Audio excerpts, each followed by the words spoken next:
Bienvenue sur Océan, le magazine de la voile et du voyage. Au programme cette semaine, les aventures de Thierry Dubois et de sa Louise, la suite de notre belle série à la découverte de l'archipel de Madère, mais nous partons tout de suite à bord d'un Wally Yacht, voilier d'exception pour découvrir cette fois-ci l'intérieur de la bête. Par ici, on peut rentrer dans le salon.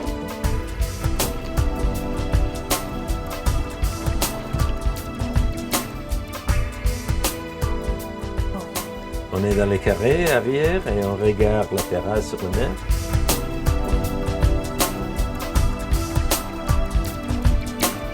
Vous pouvez bien voir que oui, tout l'aménagement est construit en carbone et ça donne vraiment un résultat des points impressionnant parce qu'un bateau, pas un bateau traditionnel, mais un bateau moderne, mais pas construit dans notre système, de cette taille, aura normalement un poids entre 60 et 70 tonnes.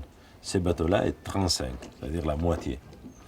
Après les carrés, on a deux cabines des invités.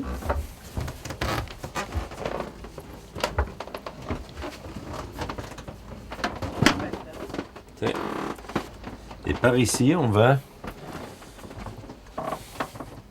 dans la petite salle de navigation avec tous les contrôles.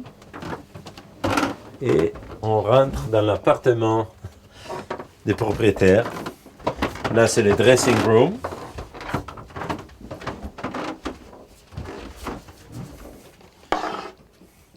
Et voilà la cabine des propriétaires avec deux grands lits, deux salles de bain et une grande douche séparée. C'est pour ça que je l'appelle un appartement et pas vraiment une cabine.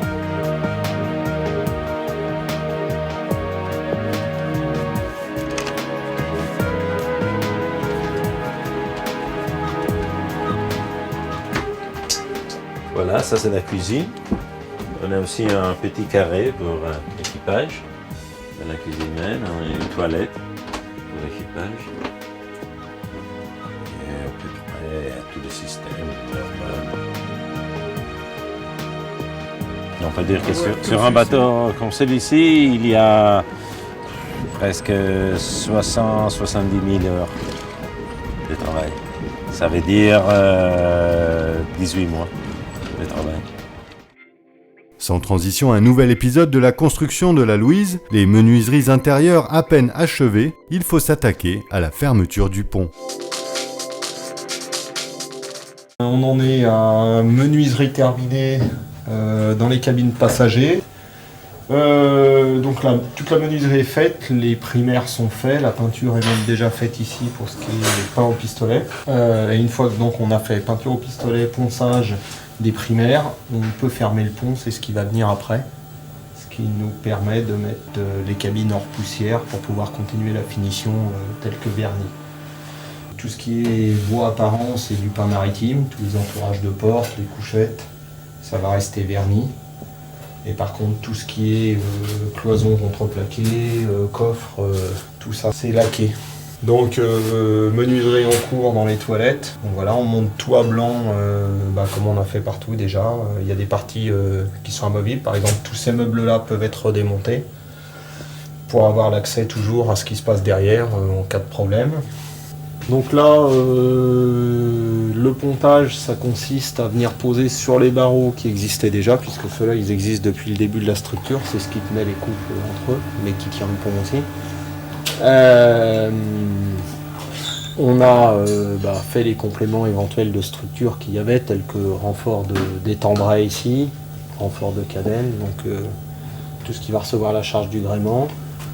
Éventuels renforts longitudinaux, les entourages de panneaux comme il y a déjà là-bas. Et une fois que tout ça c'est fait, on vient poser un contreplaqué de 22 mm qui est la première couche du pont. Par-dessus ça, il y aura de la fibre de verre et de la résine époxy qui viendra reprendre celle de la coque. Donc ça fera vraiment une boîte fermée complètement. Et ensuite, par-dessus cette fibre, par-dessus ce composite, on aura un latage en bois qui aura surtout rôle d'usure pour le pont. Celui-là, il sera collé par-dessus, un peu à la façon de bateau de pêche. Le but étant qu'on puisse traîner quelque chose dessus, une encre ou un truc comme ça, sans risquer d'abîmer ce qui est vraiment la structure et qu'on ne veut pas voir prendre l'humidité, c'est-à-dire le contreplaqué et les barreaux, quoi. Dans notre série Carte postale, second épisode d'une escale de charme sur l'archipel de Madère, direction cette fois-ci l'île principale. À environ 40 milles au sud de Porto Santo se trouve l'île de Madère, île principale de l'archipel.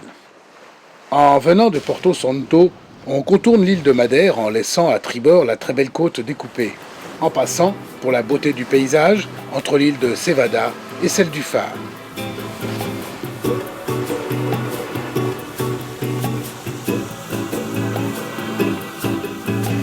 Si Madère possède une série de ports de commerce ou de pêche, l'île s'est dotée depuis quelques années de 4 marinas pour accueillir le plaisancier de passage.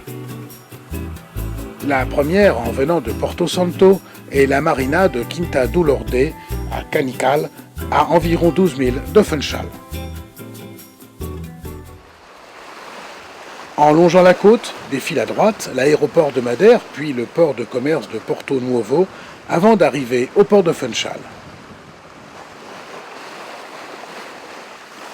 Funchal est la capitale de l'île. Le port de commerce, le plus important de Madère, et la marina se trouvent à environ 15 minutes à pied du centre-ville. Dans l'avant-port se trouve une zone de mouillage. La marina offre environ 210 places et est située dans une zone abritée du port de commerce où de nombreux navires de croisière ou des liners font escale. Funchal est aujourd'hui le plus important centre commercial, touristique et culturel de l'archipel.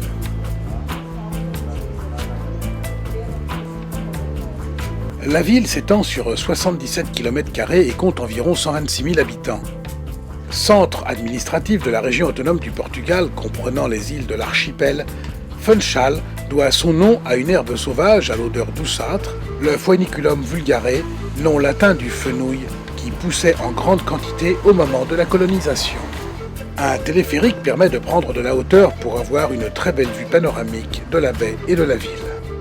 Entre l'accès aux services, l'attrait d'une grande ville et le nombre de sites à visiter, Funchal est un bon point de départ pour découvrir l'île de Madère. Océan, c'est déjà fini, mais rendez-vous la semaine prochaine. Alors d'ici là, bonne balade, sous voile bien sûr.